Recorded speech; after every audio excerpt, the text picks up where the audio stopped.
Short on space or looking to expand your garden with a stunning new vegetable bed? This bed contains 11 different crops and they're all easy to grow. The best bit, I'll be enjoying the first pickings within a matter of weeks. In this video, I'm going to reveal exactly what you need to do to get speedy harvests with minimal effort. If you're new to all this, please don't worry. I'm going to be sharing everything you need to know, every step to go from bare ground well on the way to bountiful harvests. To keep things simple, I'm using a raised bed kit. Now, this comes with everything I need, even pre-drilled holes, screws and all. But of course, you could make your own using offcuts of wood, and I've done a video on that, which I'll link to below. The kit we're going to put together today uses wood that's been pressure treated with a non-toxic food safe preservative. Now do check that, that's really important. Some wood, especially older timber, may be treated with preservatives that contain all sorts of suspect chemicals, such as, for example, arsenic, and you don't want that anywhere near your food. So do check the wood you intend to use is safe. Okay, so let's get this assembled. And like most raised beds, it's relatively simple, even for someone that's not very practical at all, like me. Now I'm using a square shaped bed today, and it's about 1.2 meters by 4 foot. That means I should be able to reach in from the sides to easily tend and harvest my crops without stepping on the soil itself. To start, I'm just going to screw these kind of side panels onto these corner posts here, which will add a nice bit of rigidity.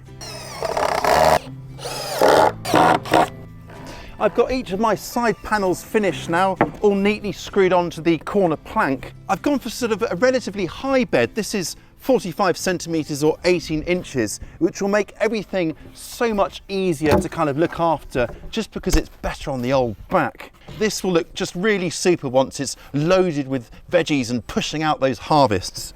And in fact, this is exactly the same as if you were making your own raised bed. It's just these have got pre-drilled holes.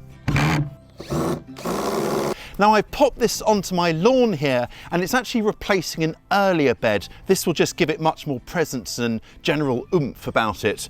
If you were going to put this onto a hard surface, such as a patio or terrace, then I'd consider lining the whole thing with some kind of porous weed fabric, just to stop the soil from washing out at the sides. And then to finish, as an optional extra, I've got this capping to go on the top here. It'll make kind of leaning on the bed or even perching yourself on the side of it that much more comfortable. It's all nicely planed at the corners here to give a nice snug fit. There we go, all done. Now, doesn't that look the business? Now this is a really nice flat piece of ground, which means that I don't have to dig the bed into a slope to get a nice flat surface. And having a flat surface to plant into means that when I water the plants, it won't just all wash off to the side and slosh away. Another important consideration is that this spot here gets plenty of sunshine. Now we're not in the sunniest of climates, although today, it's glorious, and maybe in the mid-60s Fahrenheit or around 15 Celsius, really feels like spring. But when the sun does shine, well, this will get bags of it. And in the summer, it should get at least 8 hours of good sunshine to encourage good, strong growth. What I'm using here is municipal waste compost. So this just comes from garden waste collected and then it's composted down. So it's got a little bit of twigginess to it, but it's actually got really good organic matter, and we'll be adding a little bit of extra organic fertilizer to this once we filled the bed.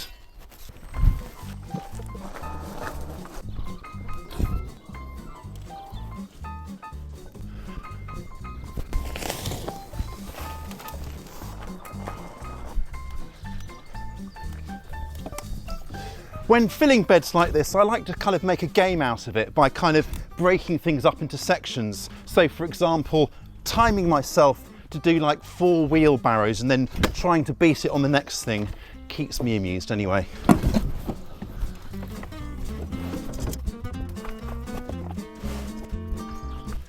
Oh, well, there's nothing like a few wheelbarrows of muck here and there to work up a sweat and an appetite. I'm just going to level it off here, and actually this is quite a deep bed, so I could have got away with filling the bottom half at least with sort of old twiggy bits, prunings and logs and so on. certainly that would be a good way to economise on pricey mix here, but there we go. There, that's looking pretty good, even if I do say so myself. One more thing just to finish it off, some lovely slow release organic fertiliser.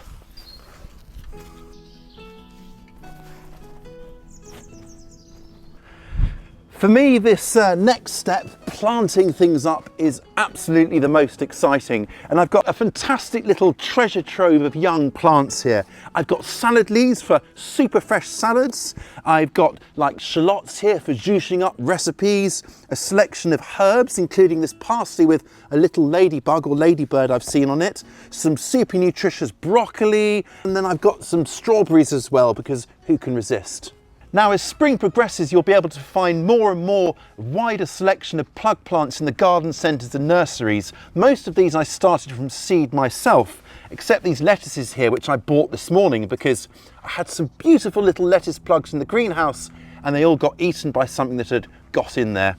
There's no harm in buying young plants, it's fine, and it means you can get a good head start. To help with spacing everything out, I've actually marked things into 1 foot or 30 centimetre kind of little squares. Just helps with laying everything out. Now, we don't want things to be shaded, so I'm going to put the taller crops towards the back, my back here, and the midday sun's over there. That means that they won't cast shade over the shorter plants in front. So let's lay the tallest plants first. I'm going to start with some broccoli plants here, and I'll put just one in each little square I've made here like that. Next up, some peas. Now these are an early variety of pea that will only get to about 2 foot or 60 centimetres tall, but they can still potentially cast some shade. So I'm putting them towards the back, and I'm going to include some twiggy sticks here to offer them a bit of support just to keep them off the ground. Now I'm just laying everything out first before I go ahead and plant, and that just means I can get a good eyeball of everything and adjust it as necessary before committing. And this is why I really love our garden planner actually. You can plan out your bed and move things around to your heart's content until you get it just so. And I've made a little plan for this bed here, which you can see over here. Next up, my onion family crops or alliums, and I've got some really fantastically raring to go plants here. Now these were all started from sets or cloves a few months ago, and as you can see they're very much ready to plant. So I'm starting with some garlic here. I can get 4 in that little square, and then I've got some shallots. Now shallots are a little bit daintier than onions, and you get sort of several bulbs in each little from each little set that you plant. So I reckon they're a good choice for a bed this size here. And then for this section here, I've got some little salad onions in little clusters. Now my herbs, some cilantro or coriander. These guys I started off from seed way back in the winter, and they kind of sat there, and now they're burst into life and very much ready to get growing. So in they go. And then I've got some parsley, which I'm going to split up actually. This is from the supermarket and costs a fraction of the price of even a packet of seeds. If I leave it like that, it's not going to thrive, but I'm going to split it up and we'll do that shortly. Then in front of my herbs, I'm going to sow some carrots to cover these 2 squares here. Now carrots don't really transplant very well, so I'm going to sow them direct, and well, we'll get ahead and do that. Then I've got my salads, some radishes, loose leaf lettuce and some beautiful spinach plants. And then finally, for these gaps here, I've got those strawberry plants. Now I'm putting them towards the edge of the bed here so that they can grow out and dangle over the sides, and the fruits can hang temptingly over the sides and catch the sun. They'll look magnificent there. Okay, I think we're ready to go. So first in is the broccoli here. It's already out the little plugs. Make a little hole with my hand, pop it in, firm the soil back, and then just give it a light sort of firm in like that to settle it in place. The second one's going about 1 foot or 30 centimetres apart. Now these will get relatively tall, and they may need a bit of support here because they're kind of on their own, so I can always drive a stake in next to it and tie it if necessary, but probably won't need that. The peas, on the other hand, will need some supporting, but let's plant them first. Now, when getting them out of the plug trays or pots, I just find squeezing the sides and gently pulling like that is usually a great way to get them out. I'll plant the peas first before I jab in the twiggy sticks or pea sticks. The pea sticks will help to hold the peas off the ground just so they really perform their best. These won't need much other care other than regular watering, and then the pods should come thick and fast in about 2 months' time. Next up, this parsley, but if I take the pot off here, you can see it's actually lots of individual little plants. These are really congested and they won't thrive. So although this one plant is suitable for this area, I'm just going to break it up into smaller chunks, maybe kind of 5 or so chunks, and then replant.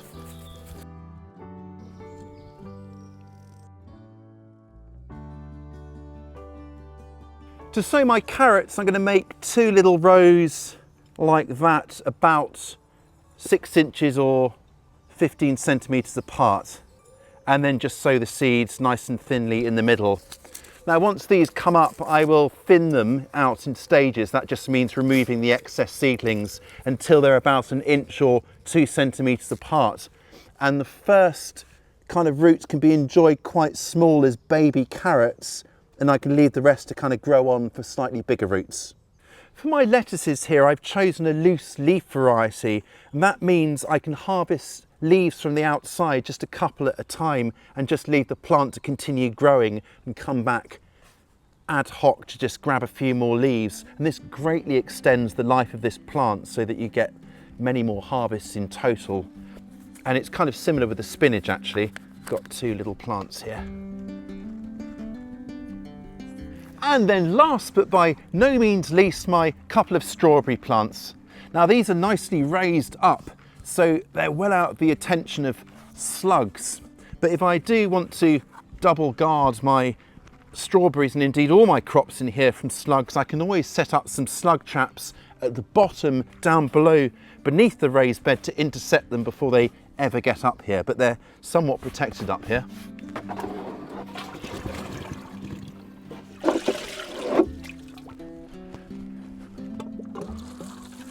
Now that's everything planted, so a good water to get everything started.